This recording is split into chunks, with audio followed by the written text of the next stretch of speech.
Hello friends, आज की इस वीडियो में हम बात करने वाले हैं विधिक आचार और बीसीआई नियम के अंतर्गत। बीसीआई मतलब बार काउंसिल ऑफ इंडिया नियम के अंतर्गत व्यावसायिक दुर्व्यवहार से संबंधित वाद।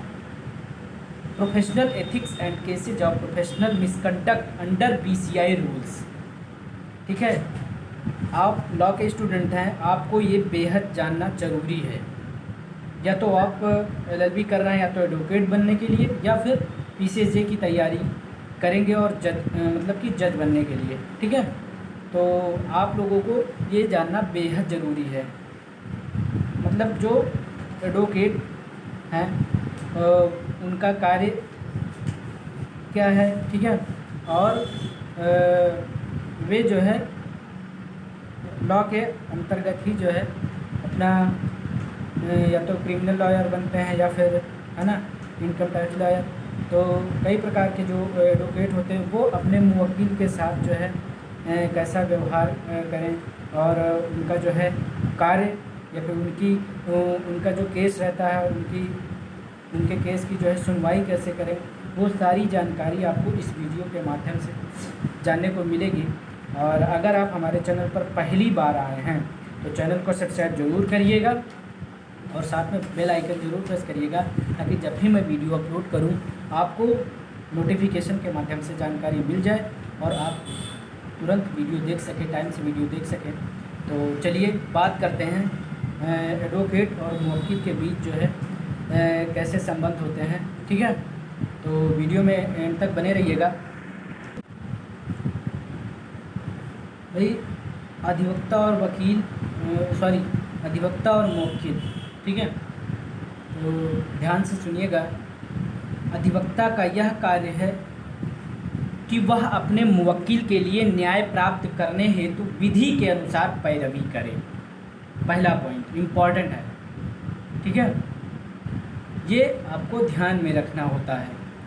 ठीक है, अधिवक्ता, दूसरा पॉइंट है कि अधिवक्ता न्यायालय का अधिकारी होता है और उसका कर्तव्य होता है कि वह न्यायालय के प्रति आदरपूर्ण रुख या फिर दृष्टिकोण बनाए रखे। तीसरा पॉइंट क्या कहता है कि भारतीय विधिज्ञ परिषद के नियम के अनुसार अपने मामले की प्रस्तुति तथा न्यायालय के समक्ष अन्य किसी कार्य के दौरान अधिवक्ता को आत्मसम्मान और मर्यादा के अनुसार आचरण करना चाहिए। आगे बात करें तो विधिक व्यवसाय कारोबार या व्यापार नहीं है। समझ रहे हैं ना, विधिक व्यवसाय, ठीक है, कारोबार या फिर व्यापार नहीं है, इसलिए अधिवक्ता विज्ञापन नहीं कर सकता है।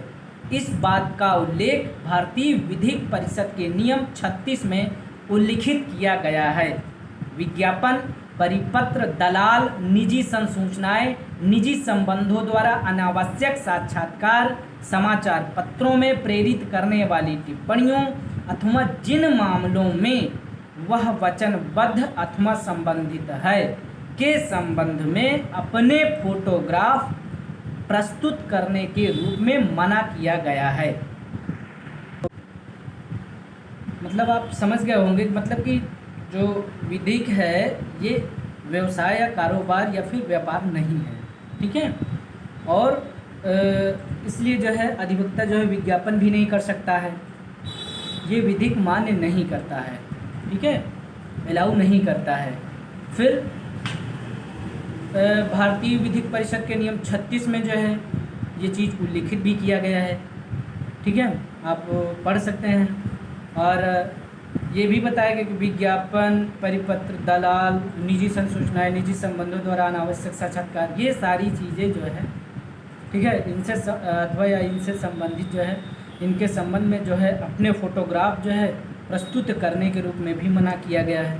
ठीक है, तो आपने ये सारे पॉइंट समझ में आ गए होंगे आपको। तो चलिए आगे बढ़ते हैं। अगले पॉइंट में क्या कहा गया है कि हंसराज एल दुलानी बनाम bar council of Maharashtra and Goa AIR 1996 SC 1708 के बाद में उच्चतम न्यायालय ने अधिवक्ताओं के कर्तव्यों को ध्यान में रखकर मत व्यक्त किया है कि न्याय प्रशासन में विधिक व्यवसाय न्यायालय के साथ भागीदार होता है। ठीक है।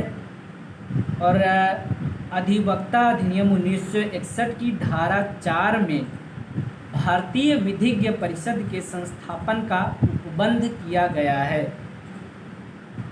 आगे बात करें तो भारतीय विधिज्ञ परिषद को अधिवक्ता अधिनियम की धारा 15 के प्रयोजनों के अंतर्गत नियम बनाने की शक्ति दी गई है। और अगला पॉइंट है, राज्य विधिज्ञ परिषद को अधिवक्ता अधिनियम की धारा 35 के अनुसार अधिवक्ता को उसके द्वारा किए गए व्यावसायिक या अन्य अवचार के लिए दंड देने की शक्ति प्राप्त है। अब दंड में जो है 3 पॉइंट्स हैं। पहला पॉइंट क्या कहता है, अधिक दंड। दूसरा क्या कहता है, उतनी अवधि तक निलंबित कर सकेगी जितनी तक ठीक समझे। और तीसरा, राज्य एडवोकेट रोल से नाम हटाना। ये सारे पॉइंट्स आपको जानना बेहद ज़रूरी था, इसलिए मैंने इस पर वीडियो बनाया है। धारा 35 खा में अधिवक्ता अधिनियम के तहत राज्य विधिज्ञ परिषद की प्रेरणा पर कार्यवाही प्रारंभ की तारीख से 1 वर्ष की अवधि के भीतर पूरी की जाएगी। ठीक है। नहीं तो इसके बाद भारतीय विधिज्ञ परिषद की कार्यवाही अंतरित मतलब ट्रांसफ़र हो जाएगी। ठीक है। और अगला पॉइंट क्या कहता है कि राज्य विधिज्ञ परिषद के फैसले के विरुद्ध पीड़ित असंतुष्ट व्यक्ति आदेश संसूचना की तिथि से 60 दिन के भीतर 60 डेज, ठीक है, तो 60 दिन के भीतर भारतीय विधिज्ञ परिषद में अपील कर सकता है।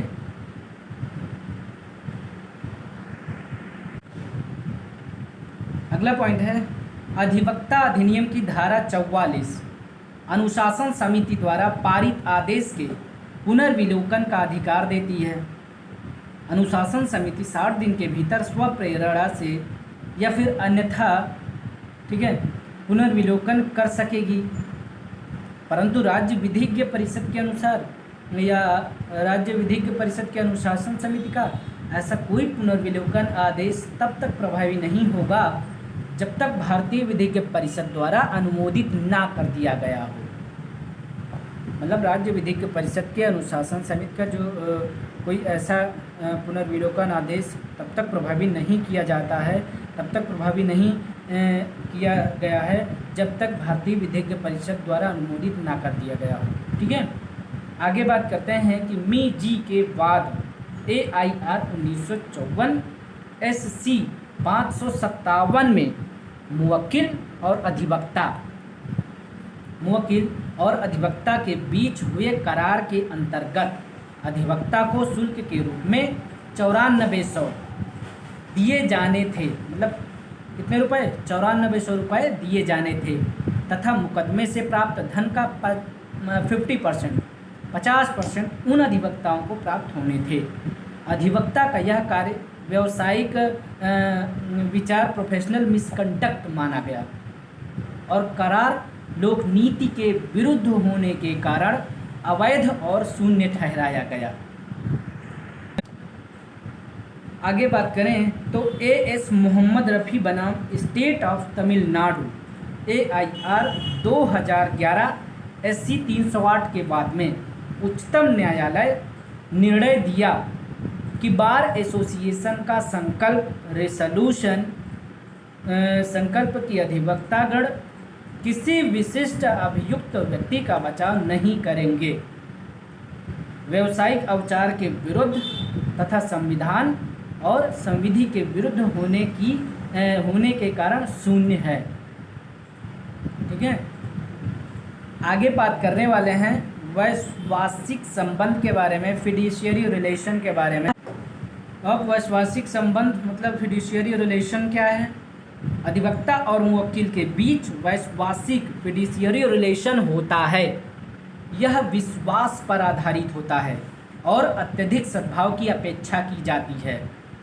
वीसी रंगदुरैया बनाम डी गोपालन AIR 1979 SC 281 के बाद में न्यायालय का विचार यह रहा है कि अधिवक्ता अपने मुवक्किल के संबंध में पूर्णतः व्यक्तिगत होता है और इसमें सर्वश्रेष्ठ व्यक्तिगत विश्वास निहित होता है।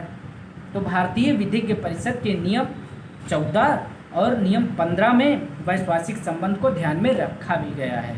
ठीक है, आप जाकर पढ़ सकते हैं। ठीक है, तो ये रहे कुछ इम्पोर्टेंट पॉइंट जो है जिनको जानना आपके लिए बेहद ज़रूरी था। ठीक है, तो आई होप कि आपको वीडियो पसंद आई होगी। वीडियो पसंद आई हो तो ज़रूर लाइक करिएगा, और आपने अभी तक चैनल को सब्सक्राइब नहीं किया है तो आप हमारे चैनल को सब्सक्राइब कर सकते हैं, और वीडियो को ज़्यादा से ज़्यादा शेयर करें ताकि और लॉ के स्टूडेंट ये वीडियो देख सके और इसके वकील और मुवक्किल के बीच कैसे किस तरह के संबंध होते हैं, मतलब कि वकील अधिवक्ता जो है मुवक्किल का कार्य किस तरीके से करता है, ये सारी चीज़ें जो है, और वैश्वासिक संबंध क्या है, फिड्यूशियरी रिलेशन क्या है, ठीक है, क्या होता है। तो ये सारी जानकारी आपको इस वीडियो के माध्यम से जो है मैंने देने का प्रयास किया है आपको। ठीक है, तो आई होप कि आपको समझ में आ गया होगा। अब मैं नेक्स्ट वीडियो में मिलूँगा आपसे। बहुत बहुत धन्यवाद।